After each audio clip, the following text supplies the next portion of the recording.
ትሬዲንግ ስትጀምር ምን አስበህ ነበር? ምናልባት ዩቲዩብ ወይም ቲክቶክ ላይ ያየው ቪዲዮ ይኖር ይሆናል። የሆነ ኮምፒውተር ፊት የተቀመጠ ወጣት ዱባይ ውስጥ በቅንጦት መኪና እየተንሸራሸረ አሸዋማ የባህር ዳርቻ ላይ ላፕቶፕን ከፍቶ በቀን 2 ሰዓት ብቻ ሰርቼ $1000 አተርፋለሁ ሲልህ አይተህ ሊሆን ይችላል። ያንን ስታይ ዋው ይህማ ቀላል ነው፣ እኔም ቶሎ ብዬ ቻርት አጥንቼ ሀብታም መሆን እችላለሁ ብለህ ታስባለህ። ግን ዛሬ አንድ ማንም ሊነግርህ የማይፈልገውን መራራ የሆነ እውነት ልንገርህ። ያ በሶሻል ሚዲያ የምታየው የትሬዲንግ ዓለም ከእውነታው የራቀ ትልቅ ማስታወቂያ ወይም ማርኬቲንግ። ትክክለኛው የትሬዲንግ ዓለም የቅንጦትና የፓርቲ ዓለም አይደለም። ትክክለኛው የትሬዲንግ ዓለም ከባድ የስነ ልቦና ጦርነት ወይም ሳይኮሎጂካል ዋርፌር ያለበት ዓለም ነው።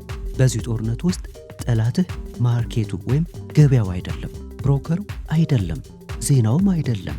በዚህ ጦርነት ውስጥ ትልቁ ጠላትህ በሁለት ጆሮዎችህ መሃል ያለው አእምሮህ ራሱ አንተ ነህ። ዛሬ በዛይ 90% ትሬደሮች ለምን እንደሚከስሩና 10% አሸናፊዎች ደግሞ ምን የተለየ ሚስጥር እንዳላቸው አጋልጥልሃለሁ። ይህ ቪዲዮ ቶሎ ሀብታም ልሆን ለሚል ቁማርተኛ የተሰራ አይደለም። ይህ ቪዲዮ ትሬዲንግን እንደ እውነተኛ ቢዝነስ ወስዶ ራሱን አሸንፎ ገበያውን ለመቆጣጠር ለወሰነ ሰው ብቻ ነው። ብዙ ጀማሪ ትሬደሮች የሚያስቡት ስኬታማ ለመሆን አስማተኛ ስትራቴጂ ወይም ሆሊ ግሬል ወይም ልዩ ኢንዲኬተር ማግኘት እንዳለባቸው ነው። ዩቲዩብ ላይ ገብተው 100% ዊን ሬት ስትራቴጂ እያሉ ይፈልጋሉ። አንድ ስትራቴጂ ይማሩና ይሞክሩታል።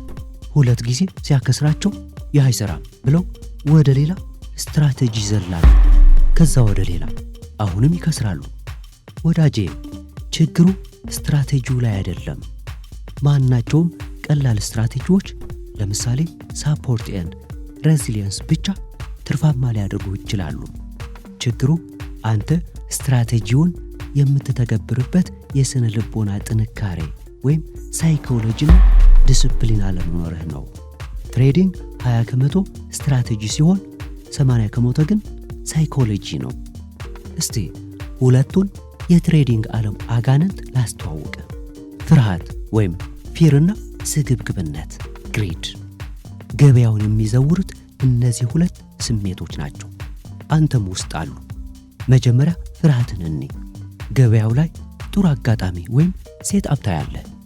ስትራቴጂ ግባ ይልሃል፣ ግን ትፈራለህ። ብከስርስ፣ ገበያው አቅጣጫ ቢቀይርስ ብለህ ታመነታለህ። ሄሲቴሽን። አንተ ስታመነታ ገበያው አንተ ወዳሰብከው አቅጣጫ ይሄዳል። ያኔ ሌላ ፍርሃት ይመጣብሃል። ፎሞ ወይም ፊር ኦፍ ሚሲንግ አውት፣ እድሉ አመለጠኝ የሚል ፍርሃት። እናም ገበያው ሄዶ ጫፍ ላይ ሲደርስ ከስሜት የተነሳ ዘለ ትገባለህ። ልክ አንተ ስትገባ ማርኬቱ ወደ ታች ይወርዳል፣ ያከስርሃል። ለምን? ምክንያቱም የገባው በዲስፕሊን ሳይሆን በፍርሃት ስለሆነ ነው። ወይም ደግሞ ትሬድ ውስጥ ትገባና ትንሽ ትርፍ ለምሳሌ $5 ስታይ ቶሎ ብለህ ትዘጋዋለህ። ወደ ኋላ ተመልሶ ባጣውስ ብለህ ትፈራለህ። ኪሳራ ወይም ሎስ ውስጥ ስትሆን ደግሞ አሁን ይመለሳል፣ አሁን ይነሳል እያልክ ተስፋ ታደርጋለህ። ሆፕ። አስበው፣ ትርፍህን በፍርሃት ቶሎ ትቆርጣለህ፣ ኪሳራህን ግን በተስፋ ታረዝመዋለህ። ይህ የሽንፈት ቀመር ነው። ትልልቅ ትሬደሮች የሚያደርጉት የዚህን ተቃራኒ ነው። ኪሳራቸውን ቶሎ ይቆርጣሉ፣ ትርፋቸውን ግን እስከ መጨረሻው ያሳድጋሉ። ሁለተኛው ጋኔን ደግሞ ስግብግብነት ወይም ግሪድ ነው። አካውንቱ ውስጥ ያለው $100 ነው፣ ግን አንተ በአንድ ቀን $50 ማትረፍ ትፈልጋለህ። ስለዚህ ትልቅ ሎት ሳይዝ ወይም ኦቨር ሌቨሬጂንግ ትጠቀማለህ። የሪስክ ማኔጅመንት ህግን ትጥሳለህ። አንድ ትሬድ ያከስርሃል፣ $10 ታጣለህ። በዚህ ጊዜ አእምሮህ ይቀየራል። የተረጋጋው ትሬደር ይሞትና የተቆጣው ቁማርተኛ ይወለዳል። ይህን ማርኬት አሳየዋለሁ፣ ያጣሁትን አሁኑኑ መመለስ አለብኝ ትላለህ። ይህ ሪቬንጅ ትሬዲንግ ወይም የብቀላ ትሬዲንግ ይባላል። በብቀላ ስሜት ተገፋፍተህ ትልቅ ሎት ከፍተህ ትገባለህ። በ10 ደቂቃ ውስጥ የለፋህበትን $100 ሙሉ በሙሉ ታጠፋዋለህ ብለውን አካውንት።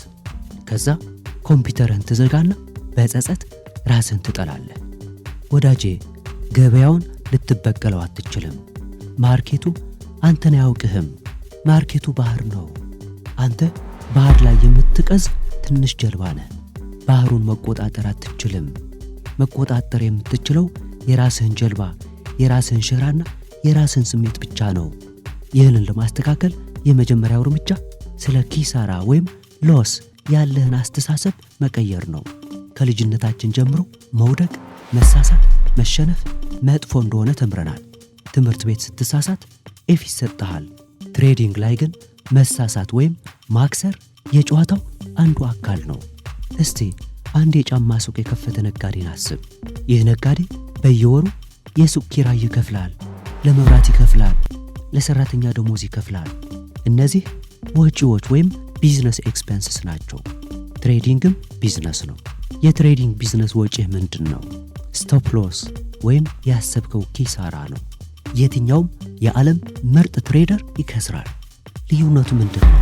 አሸናፊው ትሬደር ስንት ዶላር ሊያጣ እንደሚችል አስቀድሞ ያውቃል። ሪስክ የሚያደርገው ካለው ካፒታል 1% ወይም 2% ብቻ ነው። ቢከስርም አይረበሽም፣ ስሜት አይገባበትም። እሺ የዛሬን ኪራይ ከፈልኩ ማለት ነው ብሎ ያልፈዋል። አንተ ግን ስቶፕ ሎስ ስትመታ ትደነግጣለህ፣ ትበሳጫለህ፣ ራስን ትወቅሳለህ። ለምን? ምክንያቱም የተቀበልከው ኪሳራ አቅምህ ከሚችለው በላይ ወይም ኦቨር ሪስክድ ስለሆነ ነው። ማታ በሰላም እንድትተኛ የሚያደርግህ ሎት ሳይዝ ተጠቅመህ ከገባህ አንተ ትሬደር ሳትሆን ቁማርተኛ ነህ። ሌላው የ1% አሸናፊዎች ሚስጥር ምን እንደሆነ ታውቃለህ? መሰላቸትን ማሸነፍ ወይም ዘ ፓወር ኦፍ ቦርደም። ሰዎች ትሬዲንግን እንደ ሆሊውድ አክሽን ፊልም አስደሳች ወይም ኤክሳይቲንግ እንዲሆንላቸው ይፈልጋሉ። ትሬድ ውስጥ ሆነው ልባቸው ቶሎ ቶሎ እንዲመታ፣ አድሬናሊን እንዲረጭላቸው ይፈልጋሉ። እውነቱን ልንገር፣ ትክክለኛና ፕሮፌሽናል ትሬዲንግ እጅግ በጣም አሰልቺ ወይም ቦሪንግ ስራ ነው። አዎ አሰልቺ ነው። ጠዋት ትነሳለህ፣ ቻርት ታያለህ፣ ስትራቴጂ የሚያዘውን ሴት አፕ ትጠብቃለህ። ላይመጣ ይችላል። ዝም ብለህ ታያለህ። 2 ሰዓት 3 ሰዓት ምንም ሳታደርግ ወይም ኖ ትሬድ ትቀመጣለህ።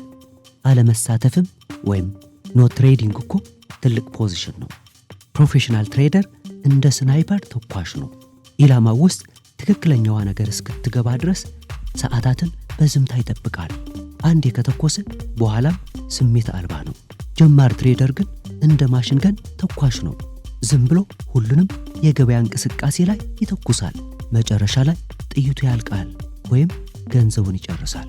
ታዲያ ይህንን የሥነ ልቦና ጥንካሬ ወይም ትሬዲንግ ሳይኮሎጂ እንዴት እንገንባ? አንደኛ፣ ሁሌም ቢሆን ከትንሽ ካፒታል ጀምር። አልፎም በዴሞ አካውንት ተለማመድ። የትሬዲንግ ፕላን ይኑርህ። መቼ እንደምትገባና መቼ እንደምትወጣ ኤንትሪ ኤንድ ኤግዚት ከመግባትህ በፊት እወቅ። ሁለተኛ፣ ማጣት ወይም ሎስ የጨዋታው አካል መሆኑን አምነህ ተቀበል። ስቶፕ ሎስ በጭራሽ አያንቀሳቅስ። ሶስተኛ፣ ከማያቋርጥ ትሬዲንግ ራስህን አሳርፍ። ቴክ ኤ ብሬክ። ተከታታይ ትርፍ ስታገኝም ሆነ ተከታታይ ኪሳራ ሲያጋጥምህ ከቻርቱ ራቅ። ኮምፒውተሩን ዝጋ እናውጣ። አእምሮህ ዳግም መነሳት ወይም ሪሴት መደረግ አለበት። ዛሬ ላይ እኛ የምንፈልገው ቻርት ላይ መስመር ማስመር የሚችል ሰው ብቻ አይደለም። እኛ የምንፈልገው ራሱን መቆጣጠር የሚችል፣ ስሜቱን ከገንዘቡ መነጠል የሚችል ጠንካራ አእምሮ ወይም ማይንድ ሴት ያለው ትሬደር መፍጠር ነው። ቴክኒካል አናሊሲስን በሳምንት ውስጥ መማር ትችላለህ። ራስን ማሸነፍ ግን የዕድሜ ልክ ሥራ ነው። ለዚህም ነው ይህንን ጉዞ ብቻህን እንዳትጓዘውና በስርዓት እንድትማር የዛይ ትሬዲንግ ኮርስን ያዘጋጀው። የምስራች ልንገራችሁ፣ ከሚቀጥለው ወር መጀመሪያ ማለትም ማርች 1 ጀምሮ አዲስ የትሬዲንግ ክፍል እንጀምራለን። በዚህ ፕሮግራም በሳምንት 3 ጊዜ በዙም በቀጥታ ወይም ላይቭ እየገባን ቻርት እያየን ቴክኒካል ዕውቀቱን ከሳይኮሎጂ ጋር አዋህደን እናስተምርሃለን። ነገር ግን በስራ ወይም በጊዜ እጥረት ምክንያት በሳምንት 3 ቀን ዙም ላይ መገኘት አልችልም የምትል ከሆነ ደግሞ ምንም አያስጨንቅህም።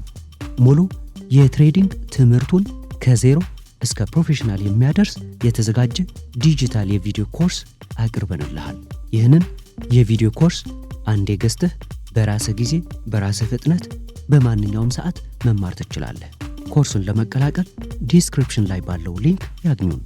ትሬዲንግ ነፃነት ይሰጥሃል። የቦታ ነፃነት፣ የጊዜ ነፃነት፣ የገንዘብ ነፃነት። ነገር ግን ይህ ነፃነት የሚገኘው በከፍተኛ ዲስፕሊን ዋጋ ነው።